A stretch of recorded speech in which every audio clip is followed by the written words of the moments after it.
Title: The Roommate's Secret. The moment I stepped into our new apartment, I knew something was off. My roommate, Alex, greeted me with a forced smile that didn't quite reach their eyes. They seemed friendly enough, but there was an air of unease that lingered, like a thin veil obscuring their true self.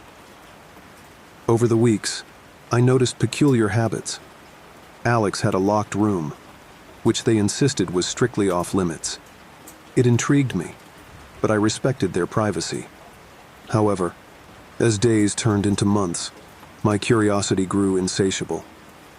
One evening, when I was alone, curiosity got the better of me. I picked the lock, my heart pounding, and slipped inside. The room was starkly different from the rest of the apartment. It was filled with rows of meticulously organized jars, each containing something I couldn't quite identify. They emitted an eerie, faint glow, casting strange shadows on the walls. Suddenly, I heard the front door creak open, and my heart leapt into my throat. I hastily retreated to my own room, heart pounding, praying I hadn't been caught. When Alex returned, they seemed oblivious to my intrusion. As the days went by, I couldn't shake the feeling that I was being watched. Shadows seemed to move of their own accord, lurking at the edges of my vision. I couldn't shake the sense that something unnatural had taken root in our home. One night, unable to contain my curiosity any longer, I confronted Alex. Their gaze hardened, and they admitted to having a peculiar hobby, collecting rare, exotic insects. Yet there was something about their explanation that didn't quite add up. The jars I saw didn't hold any insects I recognized, and the glowing light was inexplicable. That night, as I lay in bed, I heard a soft, rhythmic chanting emanating from Alex's room. The air grew heavy with an otherworldly energy. Fear gripped me, but I couldn't tear myself away. It felt like I was on the precipice of something unimaginable. The next morning, Alex was gone. The room was empty, save for the now empty jars.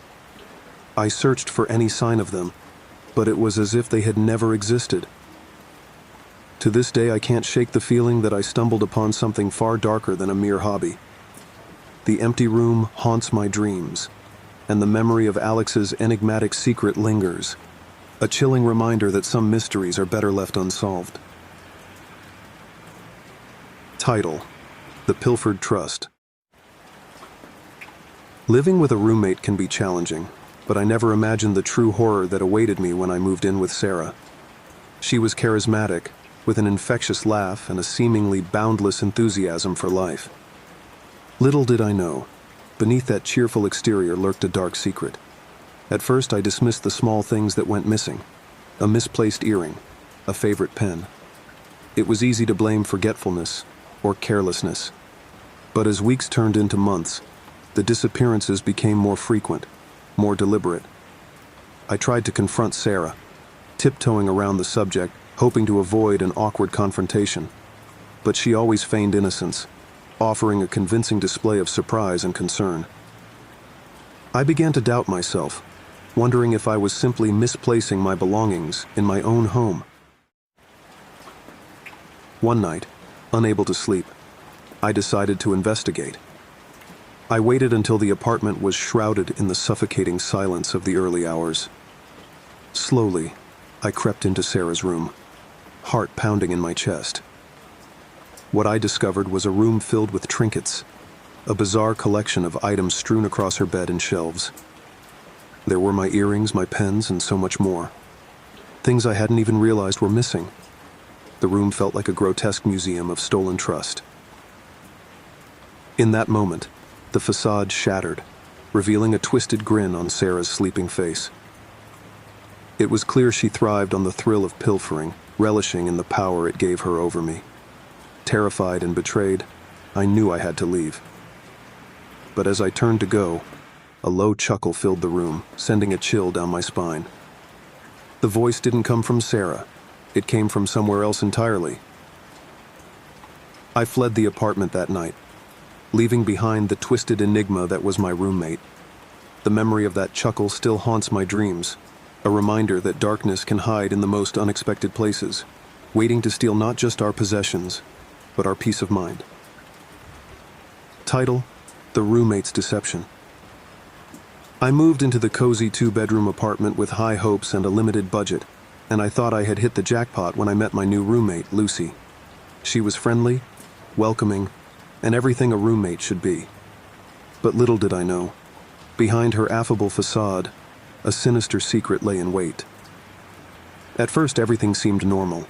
We shared chores, Netflix recommendations, and even the occasional meal. But slowly, my belongings started to disappear. It started with small, inconspicuous things: spare change, a favorite scarf, a piece of jewelry. I brushed it off, thinking I must have misplaced them. But as time went on, the disappearances escalated. One day I came home early from work, and as I entered the apartment, I heard the unmistakable sound of my own voice. I froze in the hallway, straining to listen. It was coming from Lucy's room. I couldn't believe it. She was talking to someone on the phone, impersonating me. I pressed my ear to her door, my heart racing as I heard her describing my most intimate secrets, my fears, and even my bank details to the person on the other end of the call. She was stealing more than just my possessions. She was stealing my identity, my life. A wave of terror washed over me as I realized the extent of her deception. How many aspects of my life had she invaded, and for how long? I had to confront her, but I couldn't do it alone. I needed evidence. Over the next few days, I carefully documented her every move, recording her conversations, and photographing the items she had taken from my room. What I uncovered was chilling. Lucy had not only been stealing from me, but had been spying on every aspect of my life. Confrontation day arrived, and I nervously presented the evidence to her. She feigned innocence at first, but when faced with the undeniable truth, her smile twisted into a malicious grin. Her eyes, once warm, turned cold and calculating. "Maybe I just wanted to be you," she said, her voice dripping with malice. "You have such a perfect life. I thought that if I became you, I could have it all." Her admission sent shivers down my spine. I realized that beneath her friendly exterior, Lucy was a dangerously obsessed imposter. The police were called, and they arrested her for identity theft and burglary. But the scars of her twisted obsession would linger long after she was gone. My time with Lucy had become a chilling tale of a roommate who didn't just steal possessions, but attempted to steal an entire life, leaving me forever haunted by the realization that the person I once called a friend was a nightmarish stranger lurking in plain sight. Title: The Bargain Roommate. Finding a place to stay in the city on a tight budget was no easy feat. After endless searches, I stumbled upon a peculiar Craigslist ad that seemed almost too good to be true. Affordable roommate wanted, quirky house, great location, must love cats. Intrigued, I arranged a meeting with the person behind the listing. Their name was Rose, and they lived in a charming old house at the edge of the city, nestled among trees that seemed to loom a little too tall.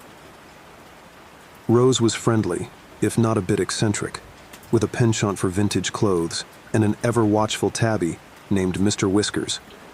The house had character, that was for sure. Creaking floors and drafty windows told stories of years gone by. Rose assured me it was all part of the charm. The rent was unbelievably low, and in my desperate search for affordable housing, I jumped at the opportunity. The first few weeks were surprisingly pleasant. Rose and I got along well, and Mr. Whiskers proved to be a delightful if aloof companion. Yet, there was an oddity about the house that I couldn't quite put my finger on. Late at night, I would hear strange sounds emanating from the basement, muffled thumps and distant whispers. One evening, curiosity got the better of me. I approached Rose cautiously, asking about the basement. She hesitated, a shadow passing over her face, before dismissing it as old pipes and drafts.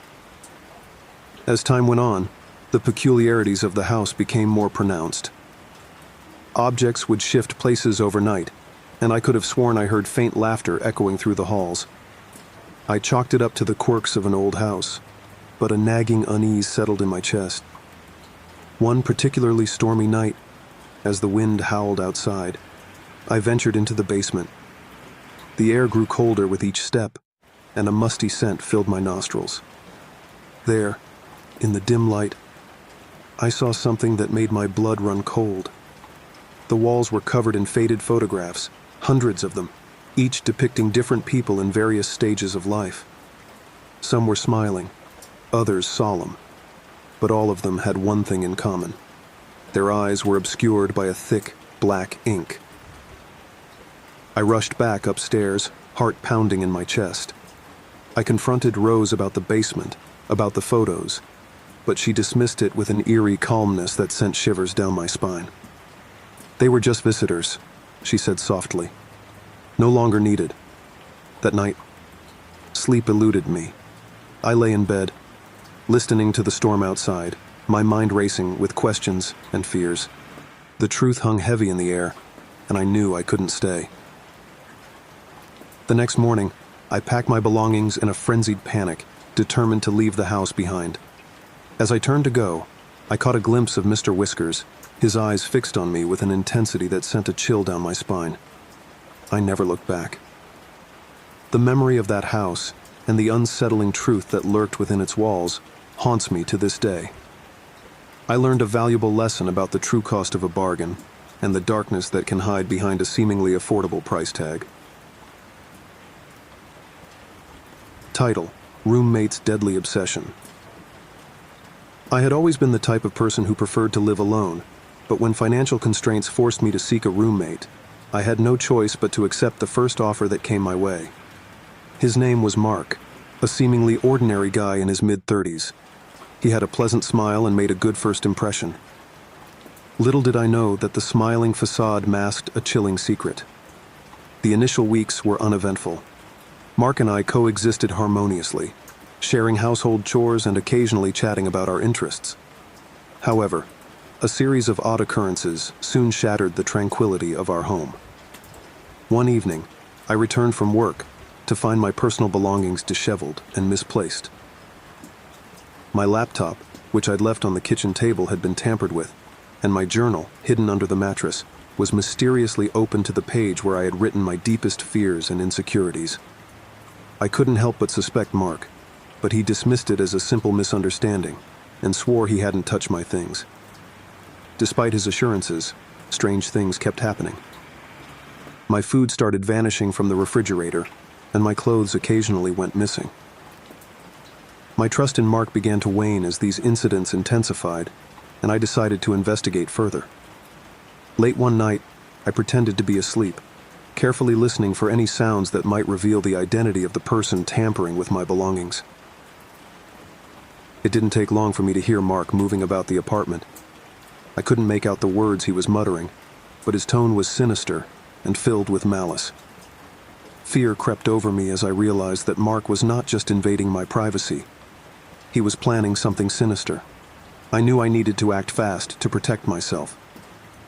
During the day, while Mark was out, I searched his room for any clues to his intentions. What I discovered turned my blood to ice. His room was a meticulously organized collection of newspaper clippings and photos of missing persons, including my own. Every article was marked with a red X, and a list of potential victims had been compiled.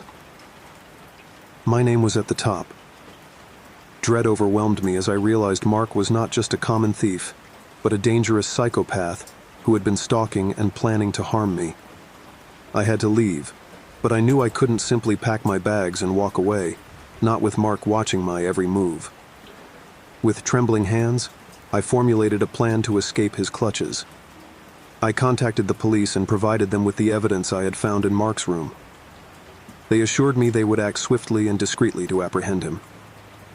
As the days passed, I felt like a trapped animal, constantly aware of Mark's menacing presence. His smile had now turned into a sinister grin, and he made no effort to hide his obsession with me. One night, the police arrived at our apartment and arrested Mark. They had enough evidence to charge him with intent to harm. As they led him away, he grinned at me with a chilling malice, and I couldn't help but wonder how close I had come to becoming another victim in his collection of horrors. With Mark gone, I could finally breathe easy, but the scars of living with a roommate who had plotted my demise would haunt me for the rest of my life. The horror I experienced was not from the supernatural, but from the very real and terrifying darkness that can lurk within the seemingly ordinary people we share our lives with.